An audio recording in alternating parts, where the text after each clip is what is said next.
Welcome back to Secrets of New Genesis. I'm your host, PrinceBrightstar, and last time I left you on a few topics I'd talk about in this episode. Let's knock those out early today. If this is your first time looking into this series, basically I take a look at Phantasy Star Online 2 New Genesis from a lore perspective and try to understand just how the world and the game makes sense and try to connect what I see with other plot points we've seen previously in the Phantasy Star series. This sometimes leads to predictions about the future of the game.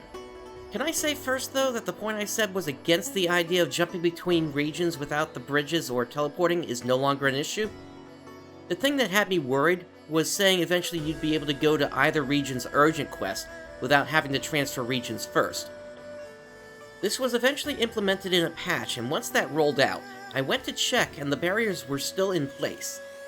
That was the one thing that had me worried, and I'm glad that prediction is still holding, at least for now anyway. Let's move on to what I promised last time. Okay, admittedly this video is coming out quite a bit after my last secrets video, so some of this may have been stated elsewhere before I got to it today.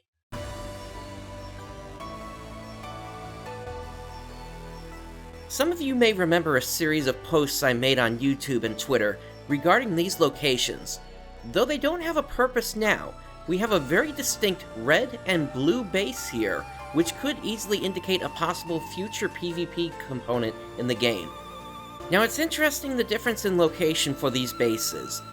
Red base is above blue base, which means if we were to get some sort of capture the flag mode, players on the red team would have an easier time getting into the blue base because they could simply glide down, but would need to fight their way back to their own base. Meanwhile, the blue team would have an easier time escaping the red base once they have the flag in their hand.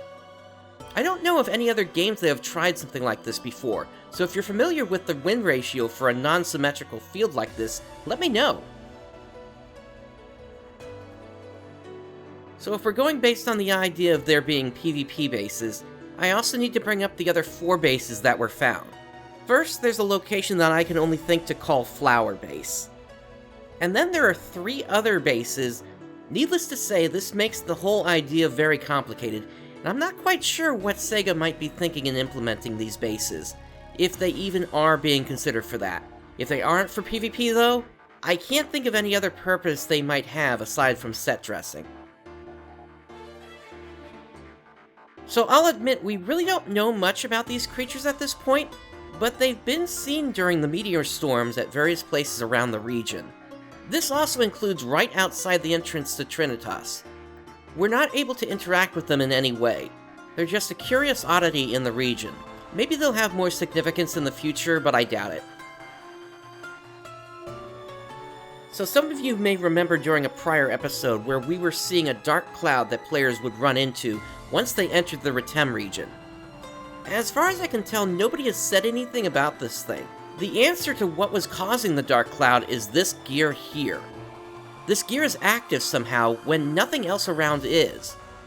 We can see here that it pulses with some kind of strange energy. And yes, I checked. It's not the same thing as in Halfia Lake that was causing those waves to appear. Is this thing just slowly leaking energy over time doing nothing? Or is it possible there's something inside that we can't see that's causing it to send pulses like this out? Unfortunately, this has yet to be addressed, leaving us with one mystery answered and yet another on our hands now.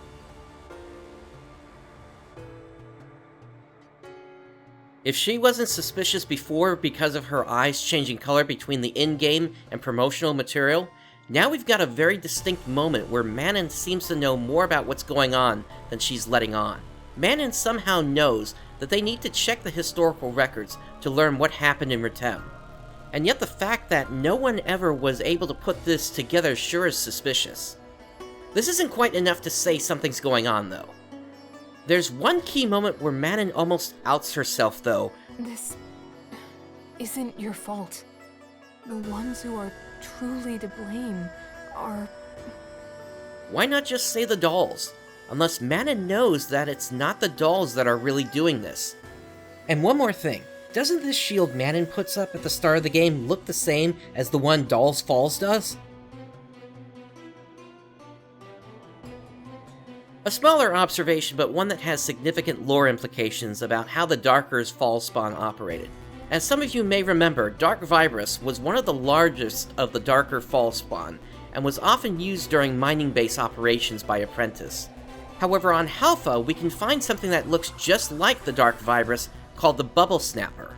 This gives us a hint that some of the creatures used in the Fall's armies were not just simply created by the Dark Falls, but rather were the result of long-term infection by darker Fall spawn. Either that or it's just a palette swap, but considering we also have other older enemies designated as lore, I have my doubts this is just a palette swap.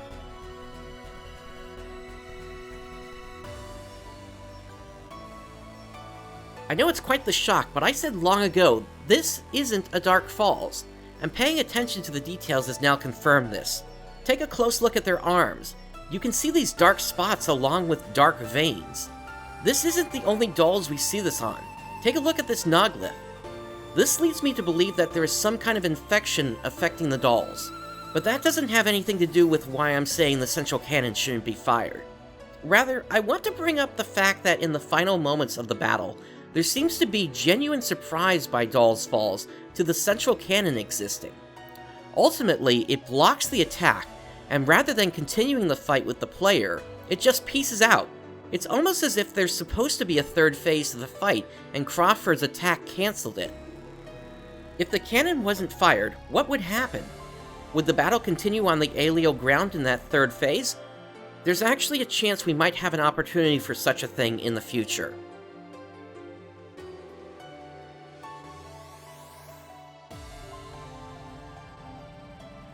Okay, this is a stretch, but it's basically predicated on the question of why would Sega create an asset in the game that wouldn't be used?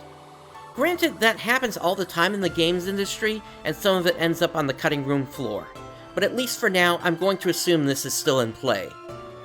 Do any of you remember this clip of someone phasing through the ground in Central City during the beta? Something similar happened to me recently, but anyway, this clip was taken during the Japanese closed beta test of New Genesis, where a player managed to get into the command room where Crawford normally is. No NPCs were spawned in at the time. As they pan their camera around, we can see that the screens in the room have been severely damaged, with cracking appearing. Nothing like this exists currently in the release version of the game, and I don't have any details of when or how Central City will be attacked, but this at least gives us an idea of where things may be headed in the future. So I wish I had known about this sooner, but apparently if you turn off video playback for the in-game advertising in Central City, it also turns off the screen at Central Command. That said, let's take a look at the screen and see what we can infer from it. Now, unfortunately, when we look up close, we can see that the resolution of the information isn't that great, meaning some of this we won't be able to do anything with. That includes when starting from the upper left, where the lack of detail is preventing us from really inferring anything there. Moving down from there, however, we are given what appears to be a local star chart. Now, on this star chart, we're able to see the orbit of planets around the stars, as well as satellites that are not only transmitting information, but in some cases are also traveling between the stars, as noted by the dotted lines. It's possible that these satellites might be how the Meteorn are traveling between the planets, but it doesn't explain why they lost their memories. Nor does it explain the knowledge gap between the command center and what the people of Halpha seem to know. As we move to the middle of the screen, unfortunately, we get a lot of information that, once again, we can't make much out of. I'm not even sure why this window is open twice. However, in the top middle here, we get a view of a planet, nothing confirming that this is Halpha, but it does at least seem to show photon density. The last thing I want to point out is the thing in the lower right corner. On this, we're able to see some kind of map with different sectors.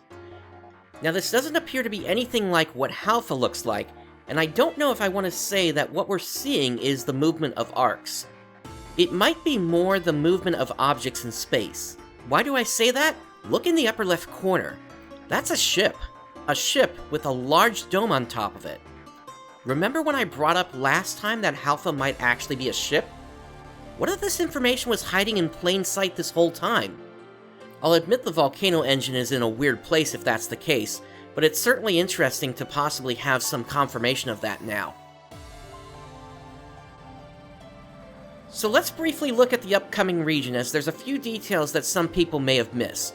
Now, of course, others made this connection as well, but I'll say it again. The regions of Halpha are spelling out arcs. Alio, Retem, Kavaris, and the Camouflage Engine region is going to start with an S. As announced previously, the Summoner class was pushed back. However, we may be getting our first look at that class through the preview we got back in early April. This DOLLS here has a very distinctive attack, where it appears to summon birds. This may be our first hint of how the class will work, in that photons used by your character create the pets that are attacking, rather than the Summoner class having a pet floating nearby. So the new base camp in Kavaris has a 7th shop. Initially I thought this would be where we would trade in the Kavaris prep tickets we've been collecting. However, it's now been confirmed that you'll be able to exchange those in both Central City and Retem City at the item trader instead. All of the old shops are still there, albeit the item shop and swap shop have traded places for some reason. The dark blue banner where the new shop is, however, doesn't have any letters, so no hints as to what this shop will be for. Perhaps it'll be a counter for Zitra and Xiandi for future seasonal events. So to finish things off today, I'm making the claim that we might have seen DOLLS before in this series, and I'm not talking about this thing from Phantasy Star Nova. Spoiler warning for the late game of Phantasy Star The End of the Millennium. This goes along with the theory I've been pushing for years now, that PSO2 is a prequel to the Algol series back in the 8 and 16-bit console eras. DOLLS may now be one of the most solid connections we have, and it comes down to what I pointed out previously about the fact that it seems to be the harnesses that gave DOLLS their shape.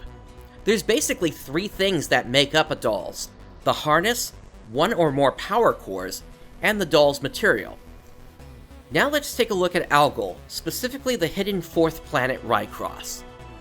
This planet, not known to the regular denizens of Algol, is home to 4 beings: Liruf, Riphase, D-Vars, and Saluz. All it takes is one look at D-Vars and we have our connection. A harness, 2 power cores, and some sort of flaming material that could easily be the DOLLS material in a heightened state. Obviously some of the material is leaking out of them, but that's not unusual. When we damage DOLLS, there's some material leaking out of them as well. As far as we're aware, because DOLLS are basically created to be autonomous, they do not have a set lifespan unlike the ARCs. Even cast in the context of PSO2, if you paid attention to the story, you would know are not pure robots, but rather are people with a photon potential so high that it would end up destroying their own bodies. Even Maria and Regius have been talking about retiring for a long time. If casts were just robots, why would they need to retire? If I'm right about PSO2 being a prequel to Algol, that's why we don't see any casts on Rycross. Overall, the Phantasy Star series is known for telling cyclical stories where the same elements keep being retold over and over. Seeing the apparent connection between these ancient beings and the DOLLS makes me wonder just what is going on, and what prompted the creation of Algol in the first place. It's not lost on me that in Algol, 1,000 years of separation was very much a theme in of itself. We're a short time away from the release of the Kavaris region. I'm looking forward to learning more about the region. Hopefully we'll actually get some detail regarding how the capital was lost, and quite a bit more about the nature of Halpha. Sega needs to also make the story last a bit longer this time. Alio and Retem finished up way too fast. Those are my base hopes, and I'll be looking for more secrets as we get into there. If you enjoyed this look into the lore and theories I've come up with, go ahead and give the video a like and subscribe for when I put out more videos in this series. Thank you for joining me today. This is PrinceBrightstar signing off. I'll catch you next time.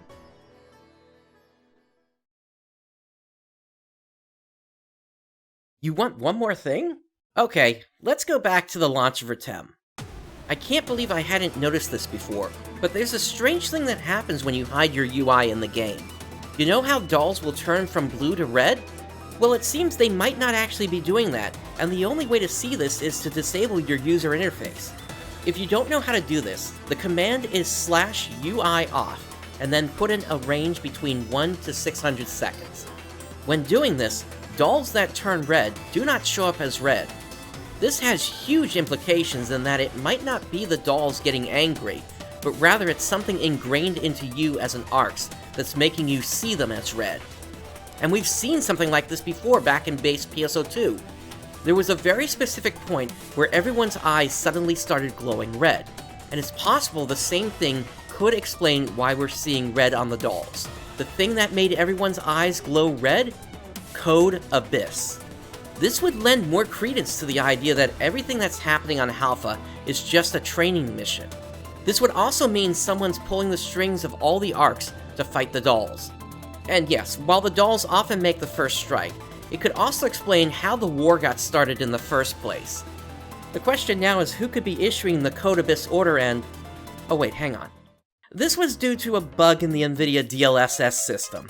Okay, so this theory didn't work out, but I left it at the end of this video to give you an idea of how I'm able to pull from old events in the series to explain how things might be happening in the moment, even if it's not something Sega intended.